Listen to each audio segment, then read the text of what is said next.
All right, we are here with Mary Stein. Hi, Mary. Hey! So, Mary joined the East Baton Rouge Parish Library in 1984 and worked for many years in the Adult and Teen Services departments. Bless you. Mary became the library's Assistant Director of Administrative Services in 2004, which means that she works with public programming, community outreach, training, public relations, collection development, and materials acquisition, grants, and the digital library, which we're going to talk a lot about in just a minute. This was neat for me to find out. You were one of the first talks on TEDx for TEDx LSU. Oh, that was so cool. And you were also named one of Baton Rouge's influential women. That was a real fun year. So I'm so excited that you're here with us. You and I met a few years ago. I had just bought the store, and it was either Business Reporter 225 gathered a round table of women business leaders to all get together and have a talk. And I was having a little bit of a moment of, well, why am I here?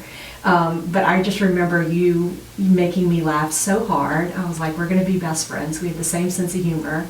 And this is the part where you say, I don't remember you. No, I at all. absolutely remember that lunch on the second floor. It was good. That was really fun. So we have maintained friendship since then, and I am lucky enough to get invited to the library often. We love seeing you at the library for the Maker Fair, and then most recently you really pulled out all the stops for our tea, our steampunk tea. That was a really fun day. That was a big crowd of folks who were interested in tea, so it was really, really fun.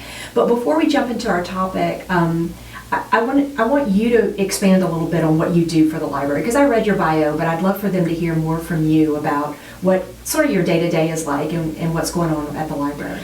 I love my job at the library. It is the best job because, first of all, a library today is like a blend of a community center, a museum, and a store. And you always have to know your product in order to be a good salesperson to your potential customers. So knowing the books, the audio books, the magazines, the Blu-rays, the DVDs, the new playaways, and then all the things in the digital library, that is so fun, and I get to play with those kinds of collections every day as we're working in the ordering process. And then planning the programs at the main library, of course, which is my particular branch, but throughout the system. That gives us such joy because we do, a lot of planning does go into these programs. Sometimes we have a guest such as yourself come in and help us out. The Master Gardeners coming in, the Beekeepers Association coming in this season because we've been all playing with Sherlock Holmes and all things British. Right. So hence bees and tea and violin playing and discussions about who was Holmes and the man behind the myth and things like that.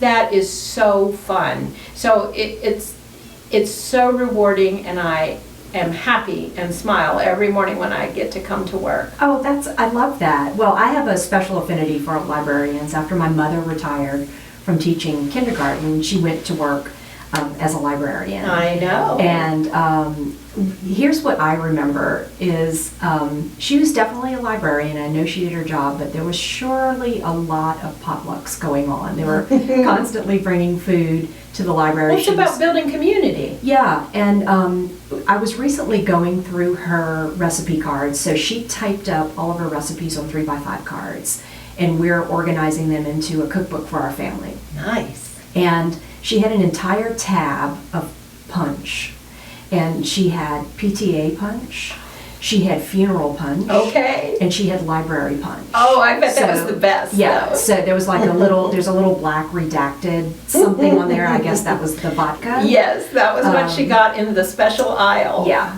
but we're going to link to that punch in the show notes because we know that everyone's just clamoring for punch recipes these days. But anyway, I wanted to talk to you today about what you do because I feel like you and I share a lot of common questions from customers, and it's interesting to me that you describe the library like a store. You refer to them as customers, but what I find a lot is that folks are coming in and they're very much interested in cooking, but there's a little bit of overwhelm, and and I love all the connectivity in the world a lot.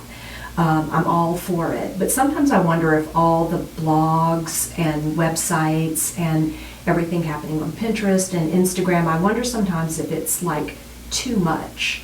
And I find myself often talking to customers about how they can cull down that information. You know, I have a pretty small number of go-to food authors that I turn to, and I often find myself trying to get that subject to be smaller for the customer because they're overwhelmed. Right, you're curating.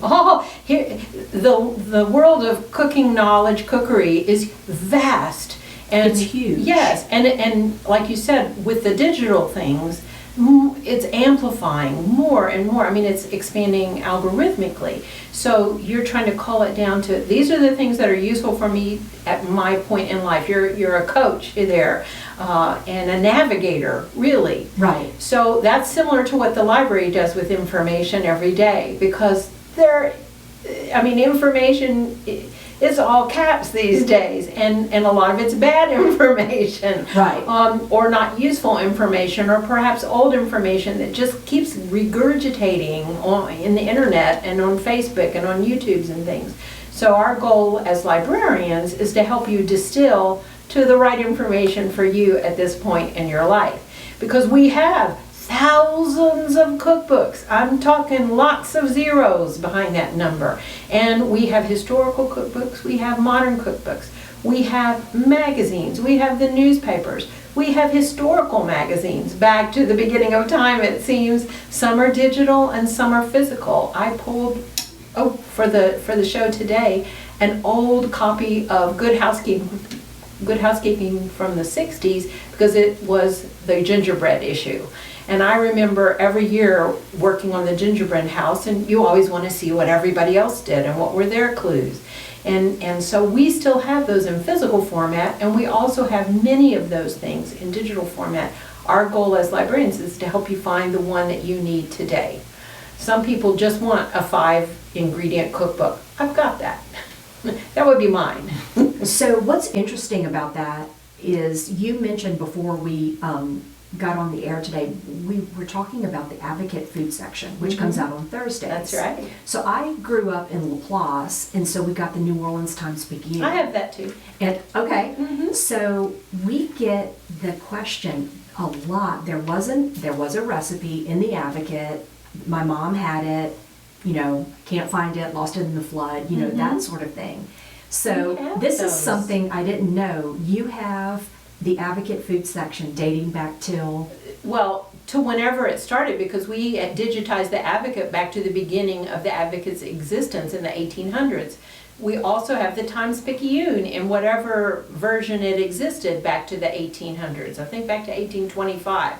Now, there wasn't a Thursday section in 1825 on cooking, but as the newspapers kind of developed and morphed and features began to be a regular part of them, we'll have that. But what does that physically look like for the patron? How does that search work? It is so cool, because in the old days, when I first came to the library, you had to go to the microfilm and sit in a dark room and roll things and find it and then make a weird print that was kind of like reverse letters on black.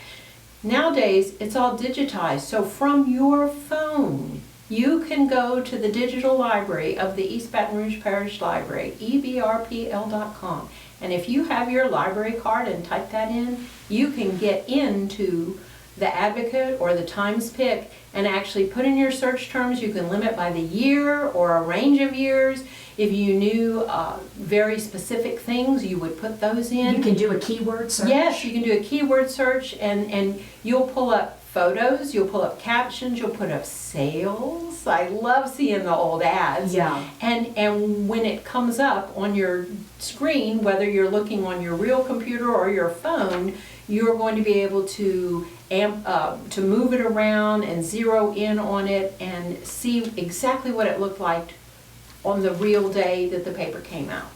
That is, I had no idea It's you so all cool. could do that. That is such a common question. Yeah. We get folks coming in asking about a favorite recipe that they've misplaced. So that's fascinating. You know what they also like? if there was that party where your mama served that punch to a specific club or a social group, and those photos got sent in to the Advocate. Stop. Those are there too. Wow, that's amazing. Yeah, who's your mama? we gonna find it. That's right.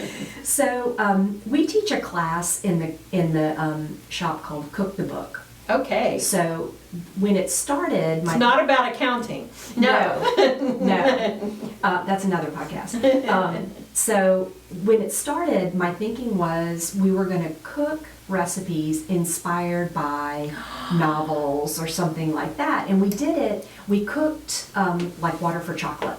I love that. And the idea came to me because lots of my favorite authors have published cookbooks. Yes, they have. Which I think is just such a neat marketing approach. So I love the book like Water for Chocolate. So I went to Catholic school and I graduated in '86, and I knew about the book, but we weren't allowed to read it. Right, it was not written for teenagers. I got to LSU and it was assigned, and it blew my mind. It's a lovely book. So it is an absolutely lovely book, and I've just always loved it, and I remember her food description so vividly, but also the connection between all the women in her family in the cooking. So we did cook the book last summer with like Water for Chocolate. And in my brain, it was going to be, we have 10 folks who come to cooking classes. It was going to be 10 folks just like me, and we were going to all tell romantic stories about like Water for Chocolate. And so that was about half the room. I had a librarian, and I had a couple of English teachers, and the other half of the people were just there for the food. So it was really interesting to watch the mix of people. You know, it was all great in the end, but I began to think about what was maybe a different approach we could take. But one story from that was there was one person in the group who panicked and watched the movie the night before the class. And aren't we all that person? Yeah. We don't want to look like we were slackers. Right. And while the movie did win awards, it is, when you watch it today, it's a tough movie to watch. The acting's not so great, and nor is the production quality. But still, I thought it was so interesting that all the different types of people were represented in the room, from the foodies to the literature buffs to the one who just sort of wanted to take a class and panicked and quickly watched the movie. What we do now with Cook the Book is we have chosen cookbooks, and we cook from those cookbooks. Good. So the 4 classes that we've taught, these are very, I would say, new within the last 5 years, new cookbooks that we feel like we're seeing a lot of buzz about them, or we're cooking from them personally and saying, yes, this is a solid cookbook. This is a keeper. Yes. So one of the classes that we taught is from a book called Salt, Fat, Acid, Heat. Okay. And this book by Samin Nosrat, she wrote this book based on her experience in cooking. She also helped with Michael Pollan's Cooked docuseries on Netflix. So she culled together this information that if we can nail these 4 components, salt, fat, acid, heat, if you can understand what takes place in a dish with those 4 components, you can be a really good cook.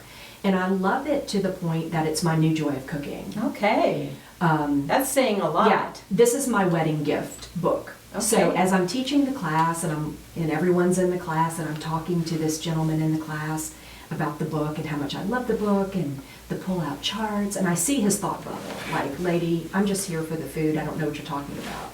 And then I said, and there's a Netflix series. And then he was like all in. He was like leaned in, like, oh, tell me more. So I'm curious, and I'm fine with that because, if that's what it takes for someone to get interested in cooking, and it could lead them to buy the book or get the book from the library, if that's what it takes. But I thought that was so interesting, is that I didn't have them until I talked about what was available out there outside of the book world.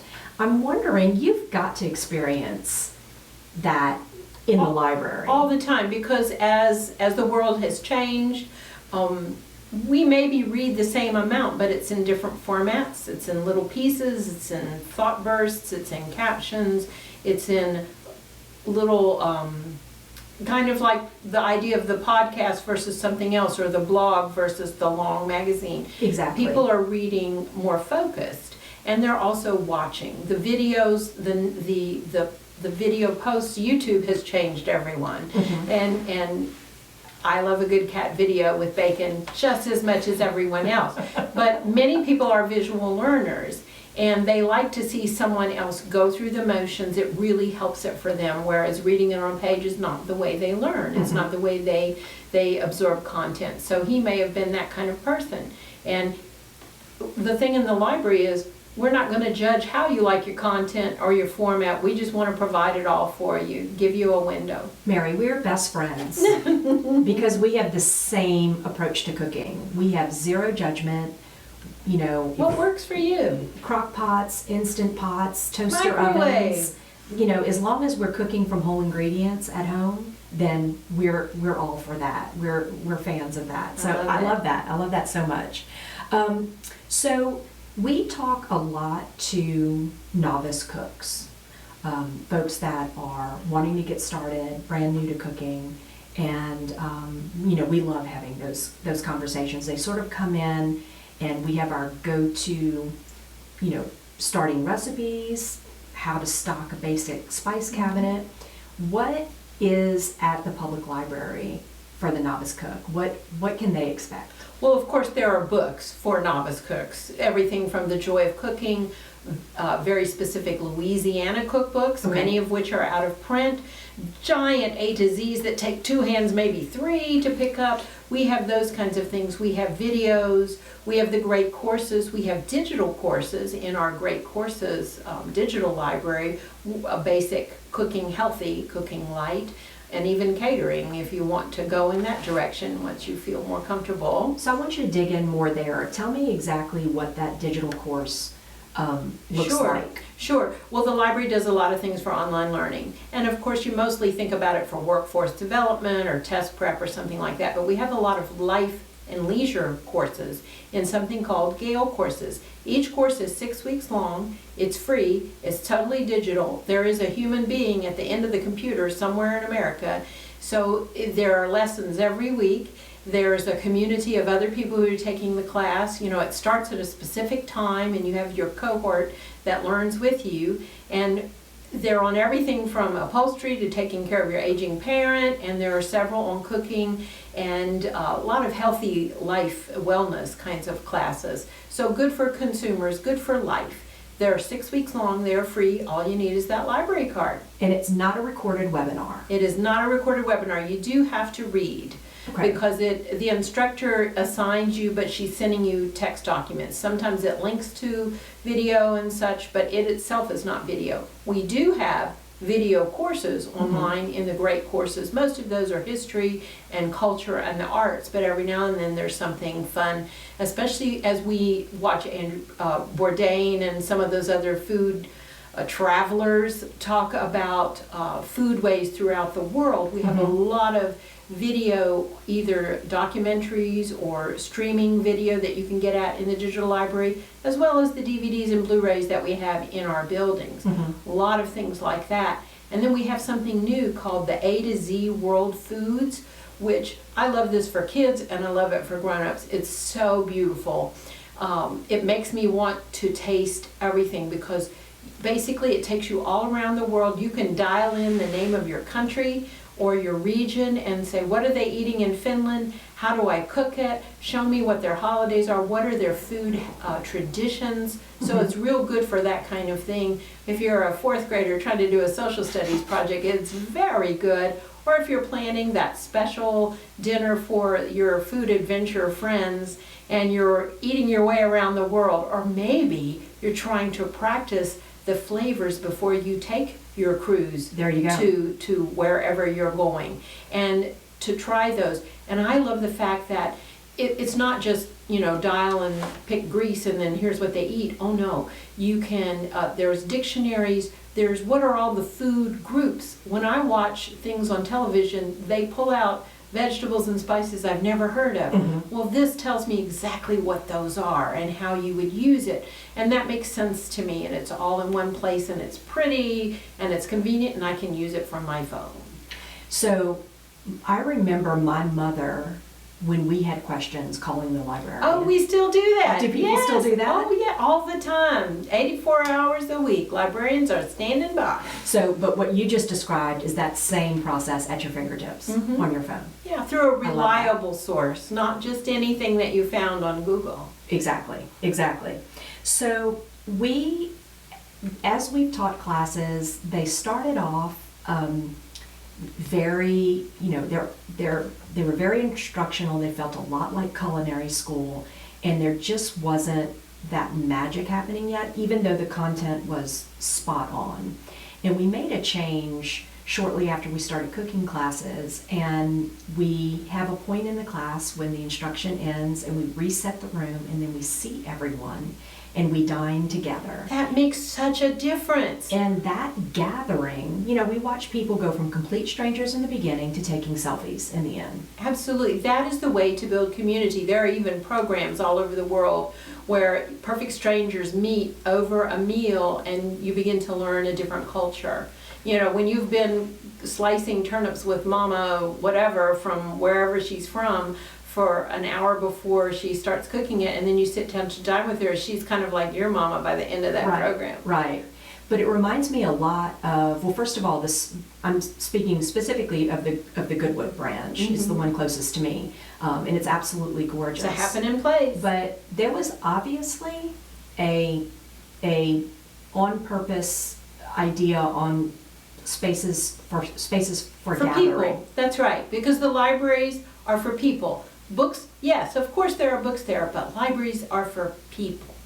So tell me about some of the programs and special interest programs going on there with that whole focus of gathering folks. Sure. Well, of course, this spring we've been doing one book, one community, and we've been reading The Hound of the Baskervilles by Arthur Conan Doyle, featuring the great detective Sherlock Holmes. So we built a whole series at the main library and at all the 13 branches, and even on the bookmobile service, where we did escape rooms and we talked about fingerprinting and DNA and crimey stuff. And we talked about bees and violins, and we talked about wonderful things with supernatural, because Sir Arthur Conan Doyle was a little bit out there sometimes. We talked about Holmes, and we had tea. You were there for at least one of them. We made fun hats, and we decorated things. Some were crafts, some were very serious programs, some were very fun programs. And in each one of these programs, you bring people together, basically uniting them over the shared experience of The Hound of the Baskervilles. We even ended with All Paws on Deck with all the dogs at the library this last week. So that is a perfect example of how we bring people together. The Maker Faire, where I know you've helped us out at the Maker Faire before, where we have things. Libraries have been about making for years. We've always taught people how to do things, whether it's change a tire or make something, paint a rock. We've had classes for kids, classes for teens, classes for adults. But by calling it the Maker Movement, apparently that gives it reality to some folks. And we are hosting every fall the mini Maker Faire. We're a licensed Maker Faire, and we've had 4,000 to 6,000 people come to the main library on a Saturday in the fall, and we've had people that made robots, and we've had people that made missions to Mars, and we've had people that made spice and made coffee and tea and beer, and things that you could touch, so that whether you're a 5-year-old just thinking, oh, I can't do anything, oh, maybe yes you can. Or a 95-year-old that is constantly learning, because if you're not growing, you're dying. Exactly. So we want to keep people growing and engaged. So, but I don't feel like libraries have always had that level of activity and those sorts of events. Is that just part of the change in what we do, or does it have to do with competition? Maybe a little bit of both. A little, everybody thought that when the internet came, the libraries would die. Right. And they're not dead. And ebook readers. Well, Yeah. there go books. But books are still here. Yes, and I do have ebooks, and almost 800, well, more than 800,000 of them checked out from the digital library last year. But we still checked out hundreds and hundreds of thousands of regular books and other things. You can have both. It's like the Brownie song, make new friends but keep the old. And what you're kind of seeing also is in the last 10, 15 years, we've made a concentrated effort to make the space, make the library not just a box where rows and rows of books are, but to make space for people. And when you make space for people, people come. So the main library is a perfect example of that, and that was what that TED Talk was really about. It's as you build the space for the people to come and just be, or to work together in small groups, to have workshops, to have instructor-led workshops, or community kind of bubbling up events. Just having the plaza. A couple weeks ago they were doing Tai Chi out there on the plaza, and then most recently the dogs were out there on the plaza. We show movies out there on the plaza. We eat out there on the plaza. If we had a test kitchen, Ann, we would be doing cooking. You would be at the library every week teaching a class. That was a little bit beyond our scope because it's all about balance. So mostly we have multi-purpose space, but it's what you do in this space. So our beautiful new main library affords us the space to really ramp up the programs we were already doing. And then that becomes a cycle that's a positive cycle. Right. So you brought a really big, heavy book today, and it makes me think of a movement that's happening right now up toward minimalism, where people are talking about how the much tiny house. Well, and just in general, it really making a conscious decision on your purchases. It's being intentional. Exactly. So I had a little stretch of time when, if it was a pretty cookbook, I bought it. And and there are a whole lot of those cookbooks that I didn't turn to very often. My mother, did a similar thing, but it was she bought any junior league or church cookbook. Well, of course. And you probably have them. Right. So talk about the library being a resource for when you're not quite sure if that's the right one to have on your bookshelf. How you all can be of service to folks. Absolutely. Just like the way people watch movies more than once, you can read a book more than once. And for a book like a cookbook, that's a reference book. So you certainly can go to it more than once. We have a lot of people that come to the library and check out books kind of to test them out if they're that kind of book. And especially if it's a two-hander, that book weighs at least 10 pounds. It's huge. Or if it's a book like one of those beautiful books that you often think about getting for Christmas. They cost $50, they take two hands. Before you spend that money, do you really want to look at it and see, is this the book for you or your cousin or whatever? And take it home and try out a recipe and then come back and say, absolutely, I'm going to the bookstore to get it right now.